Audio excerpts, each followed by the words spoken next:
नमस्कार दोस्तों, स्वागत है आप सभी का ग्लोबल आउटलाइन में। तो जी हाँ, आपने बिल्कुल सही सुना। अगर आप न्यूजीलैंड में हैं और आप 2008 के बाद जन्मे हैं तो आप अभी सिगरेट कभी भी नहीं पी पाएंगे। यहाँ पर न्यूजीलैंड की सरकार ने सिगरेट पर प्रतिबंधित कर दिया है पूरी तरीके से। तो चलिए जानते हैं कि क्या है इस लॉ और क्यों उनके पार्लियामेंट में इसे पारित किया है। तो न्यूजीलैंड में अगर आप 2008 के बाद पैदा हुए हैं तो हाल ही में पारित हुए नए कानून के अनुसार आजीवन सिगरेट या तंबाकू उत्पादन नहीं खरीद पाएंगे।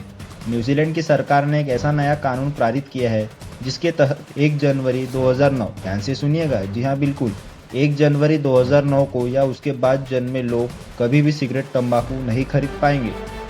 सिगरेट खरीदने की न्यूनतम उम्र समय के साथ साथ बढ़ती रहेगी। उदाहरण के लिए समझते हैं कि 2050 तक 40 साल का व्यक्ति भी सिगरेट नहीं खरीद पाएगा जब तक कि कानून रद्द नहीं किया जाता। न्यूजीलैंड ने 2025 तक धूम्रपान मुक्त देश बनाने का लक्ष्य रखा है। न्यूजीलैंड के केवल 8% व्यक्ति ही प्रतिदिन धूम्रपान करते हैं।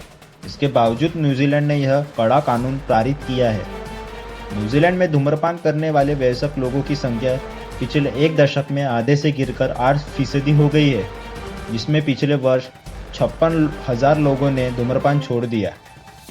ओसीडी के आंकड़े से पता चलता है कि 2021 में 25% फ्रांसीसी वयस्क धूम्रपान करते थे। हालांकि इस कानून को लेकर संसद में कुछ सांसदों ने विरोध भी किया। उन्होंने कानून की निंदा करते हुए कहा कि यह छोटी दुकानों को खत्म कर देगा और लोगों को काला बाजार करने के लिए मजबूर करेगा। देखिए, भारत में 18 साल से कम या कोई भी व्यक्ति न तो तंबाकू खरीद सकता है न ही बेच सकता है। 18 वर्ष से कम आयु के व्यक्ति का तंबाकू बेचना या देना कानूनी तौर पर वैध नहीं है। भारत में कई सार्वजनिक स्थानों जैसे अस्पतालों, स्कूलों और सरकारी दफ्तरों और सार्वजनिक परिवहन पर धूम्रपान पूरी तरह से प्रतिबंधित है।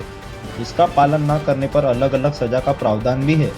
किसी भी शैक्षणिक स्थानों के 100 गज के दायरे में तंबाकू उत्पादों की बिक्री पर भी भारत में रोक है। इसके अलावा कई राज्यों ने सिंगल सिगरेट और गुटखा की बिक्री पर प्रतिबंध भी लगाया हुआ है। सिगरेट या अन्य तंबाकू उत्पादों की इंटरनेट बिक्री पर किसी तरह का प्रतिबंध नहीं है। 2019 में ई सिगरेट पर बैन लगाया गया था। बावजूद इसके सिगरेट की दुकानें और ऑनलाइन प्लेटफॉर्म पर यह आसानी से उपलब्ध है। तो दोस्तों, आपकी क्या राय है? क्या भारत में भी इसी तरीके से सिगरेट पर पाबंदी लगानी चाहिए? तो देखो, दरअसल ऐसा होता है कि भारत में यह कई कंपनियां जो सिगरेट का उत्पादन करती है वह सरकार को टैक्स देती है, जिसके बदौलत सरकार अपनी आय बनाता है। तो मुझे कमेंट में बताइए कि क्या हमें भारत में इसी तरीके से कानून पारित करके तंबाकू और सिगरेट बिक्री पर बैन करना चाहिए या नहीं। तो मिलते हैं इसी के साथ अगले वीडियो में।